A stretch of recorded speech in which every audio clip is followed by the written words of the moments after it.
السلام عليكم ورحمة الله وبركاته. وسلام يا أمد الصوماليات ملكستي جوجان. magacaygu waa xasan cabdi qooje, nin sacda gaar ahaan reer Jalaf. muddo 10 bilood waxaa iga xanuunsanaa wiil yar. wiilkaas soo jiran buu dhashay. wuxuu ku dhashay isbitaalka weyn ee Bandiiraley. oxygen ayuu u baahday. oxygen-ka xoogaa neefta qabatay. adigu oxygen-kii waa lagu xiray. kabacdina waan sii qaado. waxaa la ii gudbiyey ambalaas baa qaaday. waxaa la geeyey kan weyn ee Gaalkacyo.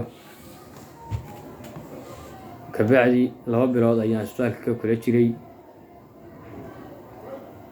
2 bilood markaan isbitaalka ku jiray waxaa la yidhi xamar la aad ninkan meeshaan wax looga qaban karo. muqdishoaan usoo qaaday. waxaan geeyey Digfeer. waxaan geeyey Soomaali Sudaneys. waxaan geeyey Shaafi. waxaan geeyey isbitaal kale oo neerfaha oo ku yaala Sinai.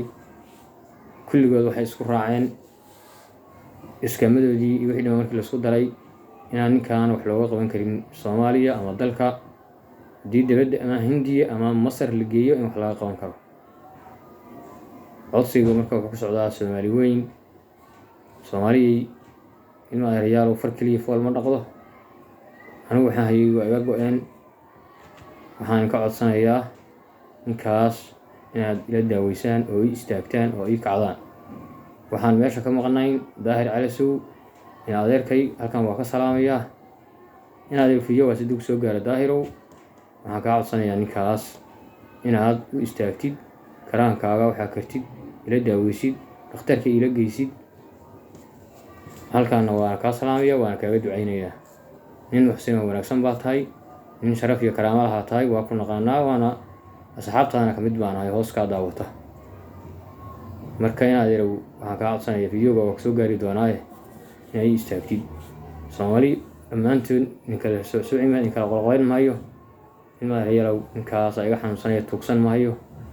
ninkaas daawadiisa iyo caafimaadkiisa meel kasta oo la galo waa u galayaa. ilma yarow soo istaaga ii kaca. ninkaas dhakhtarka la ila geeyo Soomaaliyay. codsiga waa intaas. waa salaamaya Soomaalina ha noolaato. السلام عليكم ورحمة الله وبركاته.